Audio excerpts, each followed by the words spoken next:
Fala pessoal, estamos aqui com mais um gameplay de química, tá? Vamos ver se a gente consegue finalizar esses exercícios aí do 10 ao 20 nesse único vídeo, tá?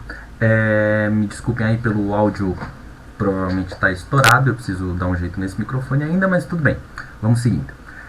O exercício 10 ele dá aqui uma tabela pra gente, com substâncias, qualquer tipo de substância, com seus respectivos pontos de fusão e ponto de ebulição a uma atmosfera de pressão. Tá? E ele pergunta aqui, dentre as substâncias citadas, a que está no estado gasoso a temperatura de 2 graus e a que está no estado sólido a 30 graus são, respectivamente. Então, seguinte, para alguém estar no estado gasoso a temperatura de 2 graus, então essa substância ela precisa ter um ponto de ebulição menor que 2 graus.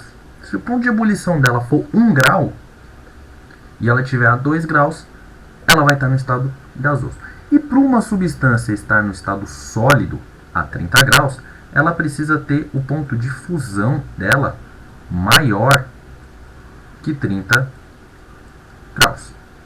Se o ponto de fusão dessa substância for 31 graus, tá? Quando ela estiver a 30 graus, ela obviamente, estando abaixo do ponto de fusão, ela estará no estado sólido. Então vamos ver aqui dessas substâncias, quem tem o ponto de fusão menor, aliás, ponto de ebulição menor que 2 graus Celsius e quem tem o ponto de fusão maior que 30 graus Celsius. Tá? Vamos ver aqui. A substância X tem um ponto de fusão a menos 70 graus, tá? Isso é bem menos que 30 graus. E o ponto de ebulição é 10 graus, maior do que 2 graus. Então já não é a substância X. Substância Y, ponto de fusão menos 25, bem maior do que 30 graus. E ponto de ebulição 25 graus Celsius, também é maior que 2 graus. Substância W, o ponto de fusão dela é 70 graus, tá? Então, 70 graus é maior que 30, tá? Então a gente sabe que se essa substância W tiver a 30 graus, ela vai estar abaixo do ponto de fusão. Se ela vai estar abaixo do ponto de fusão, obviamente ela vai estar sólida. Tá? Então a substância Y vai estar sólida a 30 graus. Tá? Já sabemos que é a substância Y. Por aqui a gente já consegue resolver, mas vamos seguir. Substância R, o ponto de ebulição dela é menos 30 graus, ou seja, menor que 2 graus Celsius. Então, se ela tiver a 2 graus Celsius, ela vai estar bem acima do ponto de ebulição. Logo, ela estará gasosa. Então, a substância R estará gasosa a 2 graus. Tá? Então, quem vai estar gasoso a 2 graus e sólido a 30 graus é, respectivamente, a substância R e a substância W. Alternativa A.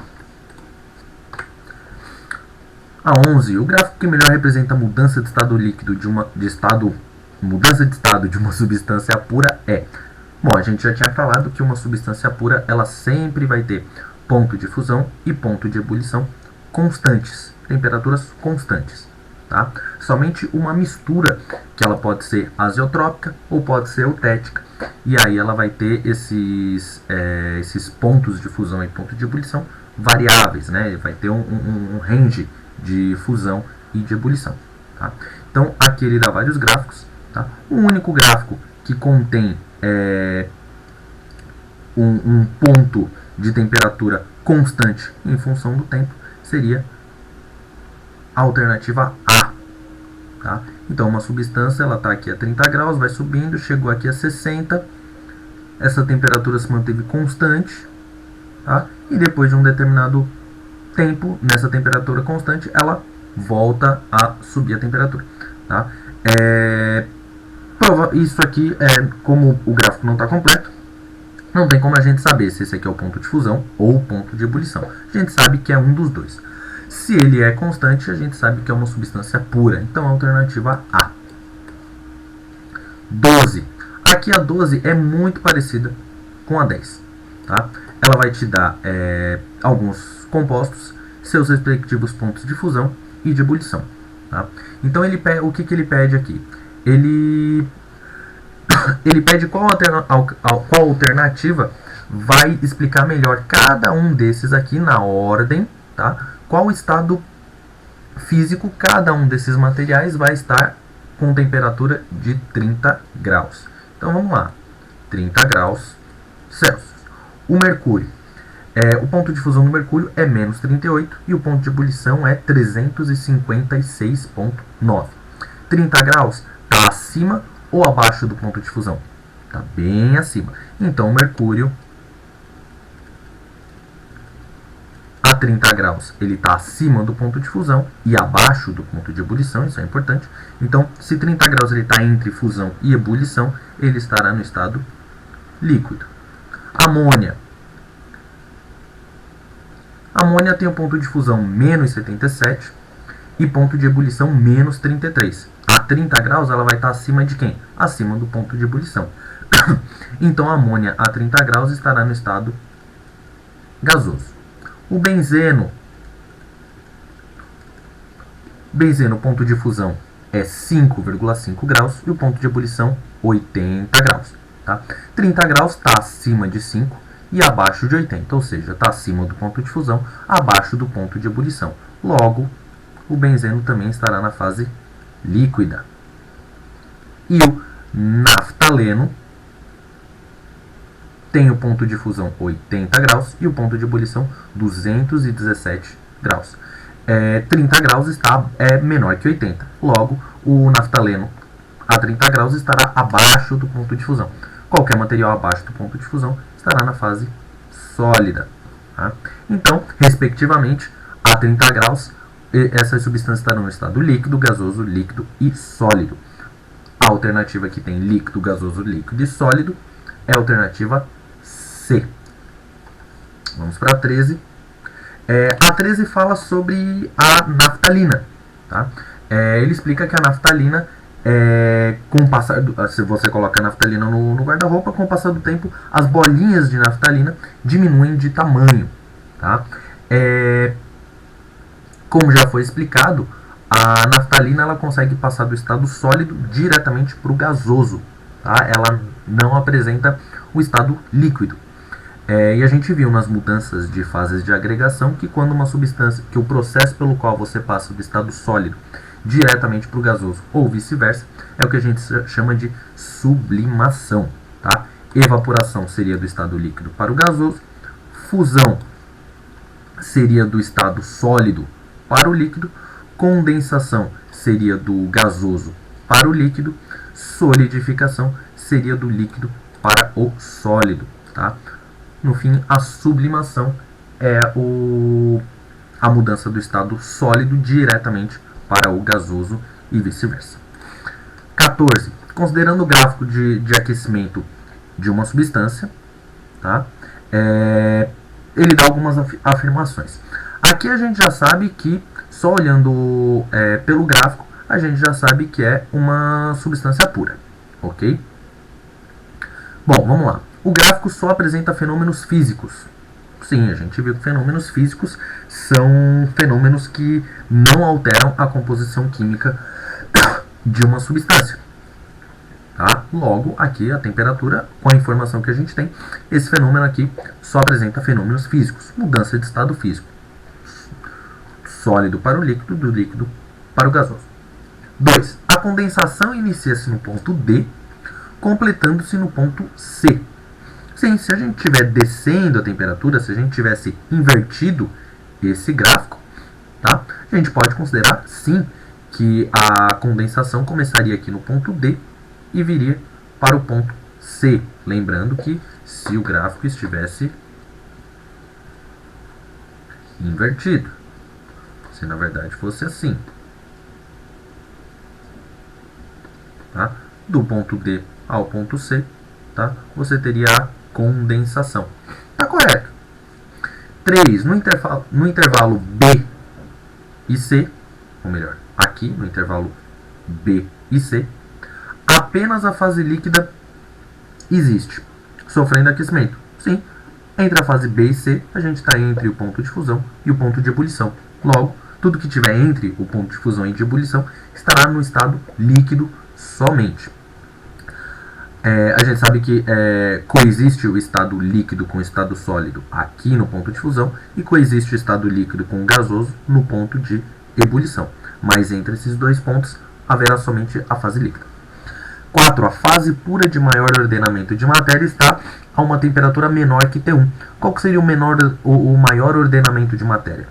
Quando os átomos que compõem aquela substância estão paradinhos, quietinhos, juntinhos, de maneira bem ordenada. Como eu falei para vocês, quanto menor a temperatura, maior é o ordenamento. Logo, essa afirmação também está correta. Sempre que a temperatura, nesse caso aqui, for abaixo de T1, tá? Ou seja, abaixo desse ponto de fusão aqui, haverá uma fase de maior ordenamento de matéria. 5. Na temperatura T1, no intervalo de tempo 1 e tempo 2, que seria o ponto A e o ponto B, coexistem duas fases distintas. Sim, coexiste a fase sólida e a fase líquida. Então, a alternativa correta aqui seria que todas essas afirmações estão corretas. 15. Essa é bem legal. Temos 3 líquidos com as respectivas densidades. Então, benzeno tem 0,87 gramas por centímetro cúbico. O tetracloreto de carbono tem 1,59 gramas por centímetro cúbico. E o metanol tem 0,79 gramas por centímetro cúbico. Tá? E essas 3 substâncias foram misturadas à água. Aliás, esses 3 líquidos foram misturados à água. Dessas substâncias, as 2 primeiras não são solúveis em água. Não solúveis. Logo, o metanol é solúvel em água. Considerando que a densidade da água normal pura seria 1 grama por centímetro cúbico, qual das alternativas em relação ao esquema a seguir seria verdadeira? Então é o seguinte, se a gente misturar esses 3 líquidos com a água, sabendo que a gente vai ter 4 líquidos, né? Benzeno, tetracloreto de carbono, metanol e água. Esses 4 líquidos possuem densidades completamente diferentes. Lembrando que substâncias de densidade maior tendem a afundar, substâncias de densidade menor tendem a flutuar. Então, o que a gente acabaria tendo? A gente acabaria tendo benzeno,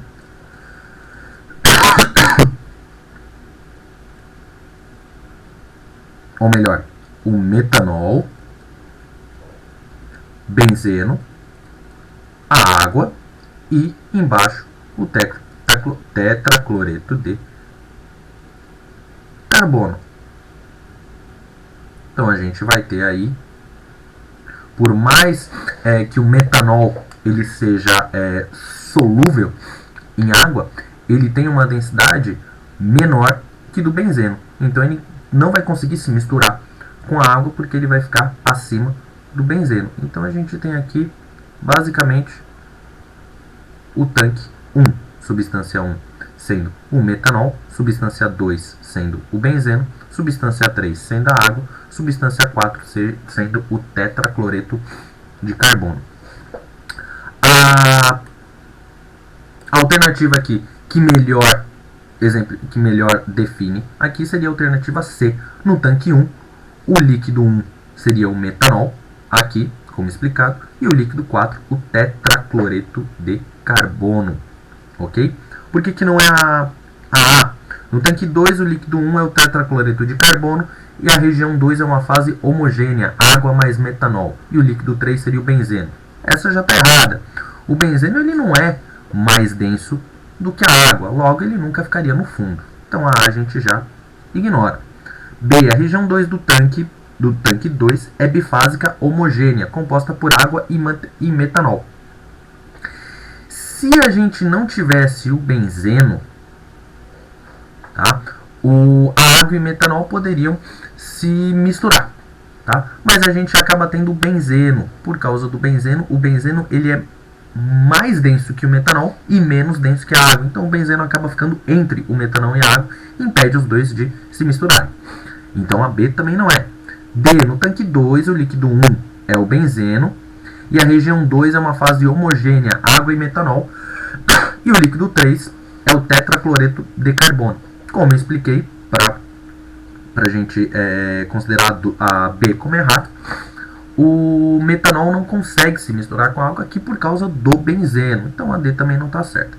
E aí, no esquema 1, no esquema do tanque 1, cada região representa um dos líquidos, sendo os de cima de menor densidade e os de baixo de maior densidade. Até está correto, mas ela não explica praticamente nada. Tá? A alternativa que melhor define, tá? Seria exatamente a C, que fala que no tanque 1 o líquido 1 é o metanol, de acordo com o esqueminha que a gente fez, ok, é o metanol. E o líquido 4, esse de baixo, seria o tetracloreto de carbono. Tá correto. Vamos para 16. Um amigo seu quer comprar uma pequena barra de ouro puro, 24 quilates, mas tem uma certa dúvida de como comprovar essa pureza. Como você identificaria a pureza de uma barra de ouro 24 quilates? Através da cor e do ponto de fusão? Como é que você vai diferenciar o ouro 18 quilates do ouro 24 quilates pela cor? A gente sabe que o ouro 18 quilates e 24 quilates é ouro amarelo. A gente não vai diferenciar pela cor. Aí não é. A D, ponto de ebulição e dureza. Ponto de ebulição, você vai aquecer esse ouro até ele evaporar? Não faz sentido. C, empuxo hidrostático e densidade. Empuxo hidrostático não tem absolutamente nada a ver com o que a gente está falando. B, cor e densidade. Novamente, cor, você não vai diferenciar pela cor. Então, o ideal é a ponto de fusão e densidade. A gente sabe que o ouro 24 quilates ele vai ter um ponto de fusão específico e uma densidade específica. Se você tiver dúvidas quanto à natureza desse ouro 24 quilates, se ele é 24 quilates mesmo, ou se você foi enganado, você procura a densidade dele. Se calculando a densidade dele, a densidade dessa barra, ela for igual à densidade que a gente conhece como sendo o ouro 24 quilates, ok. A mesma coisa o ponto de fusão. O ouro 24 quilates ele terá um ponto de fusão específico. Tá? Se você aquecer ele até esse ponto de fusão e ele de fato iniciar a fusão, tá certo. Se ele iniciar a fusão antes dessa temperatura ou depois dessa temperatura, não é ouro 24 quilates. Então, a resposta correta é A, ponto de fusão e densidade. 17. Indique a alternativa que possui somente substâncias puras.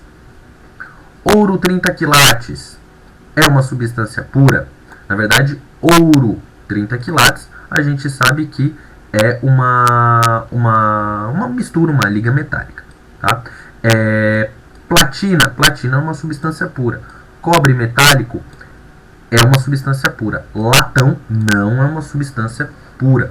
Latão, se eu não me engano, é a mistura de cobre e bronze. Ou melhor, latão é cobre e níquel. Posso estar redondamente enganado, mas acredito que seja isso. Então a A não é.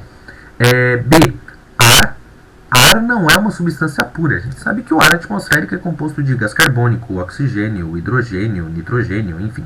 Então a gente já ignora B também. C, ar de novo. Vamos ignorar já prontamente, porque a gente sabe que o ar não é substância pura. D, naftaleno. Naftaleno é uma substância pura. Cimento não é uma substância pura. Cimento tem um monte de substâncias aí misturadas.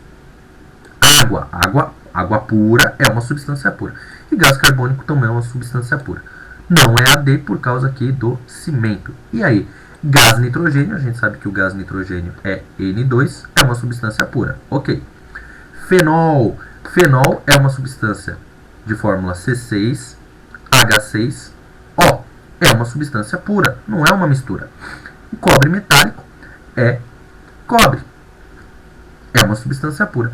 E platina também é uma substância pura, não é uma mistura. Então, a alternativa correta seria mesmo a E. Acabando. 18. Considere as seguintes propriedades de 3 substâncias líquidas. Aqui é muito parecido com essa aqui das misturas. Hexano tem densidade de 0,659 e é insolúvel em água. Tetracloreto de carbono tem densidade 1,59 e também é insolúvel em água. E água tem uma densidade de 0,998, praticamente 1 grama por ml. Isso a 20 graus Celsius. Misturando-se volumes iguais de hexano, tetracloreto de carbono e água, será obtido um sistema monofásico? Impossível. A partir do momento que ambos são insolúveis em água, ninguém aí se dilui em água, não teria como você ter um sistema monofásico. Lembrando que sistema monofásico, quando você tem uma mistura e você não consegue diferenciar as substâncias que compõem essa mistura. Quando você tem um sistema bifásico ou um sistema bifásico, você consegue diferenciar essas substâncias, duas fases dessas substâncias. Se você tem um sistema trifásico, você consegue diferenciar 3 substâncias dessa sua mistura. Então não é um sistema monofásico. O sistema AB seria um sistema bifásico, no qual a fase sobrenadante é o hexano. Não teria como ser um sistema bifásico, porque lembrando aqui, observação, tetracloreto de carbono e hexano são miscíveis entre si. Tá? Sobrenadante seria o que fica boiando em cima. Tá? Mas o tetracloreto de carbono e o hexano, eles se misturam. Se você misturar hexano e tetracloreto de carbono, eles vão criar uma única fase. Ok?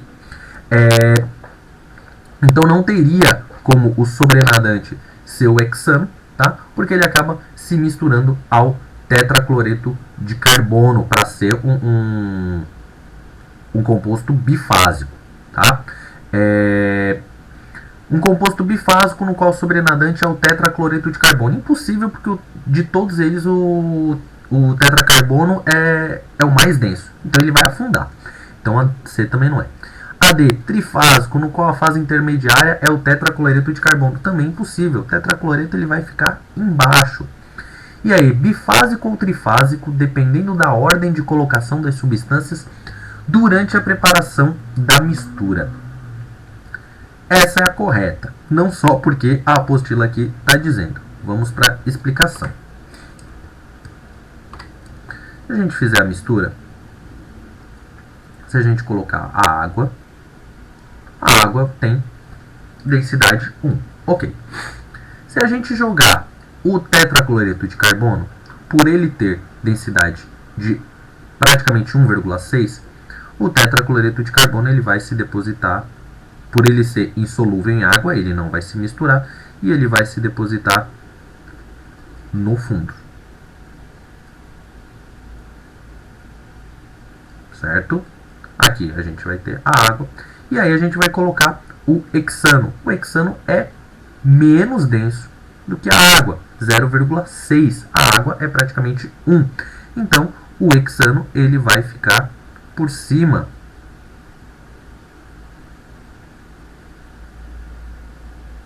Aqui a gente tem um sistema trifásico, no qual o hexano seria o sobrenadante e o tetracloreto de carbono ficaria no fundo.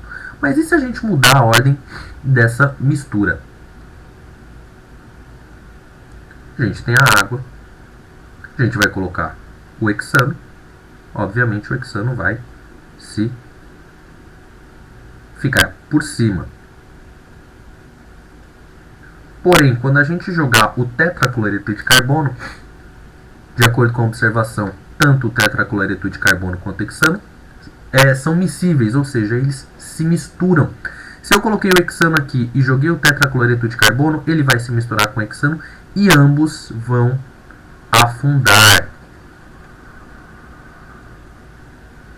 E aqui no fundo a gente teria o tetracloreto de carbono e o hexano. Deixa eu desenhar aqui melhor. A gente teria no fundo o tetracloreto de carbono e o hexano, e em cima a água. Logo, de fato, dependendo da ordem que a gente colocar essas substâncias, a gente pode ter um composto bifásico, seria esse aqui, ou um composto trifásico, que seria esse aqui.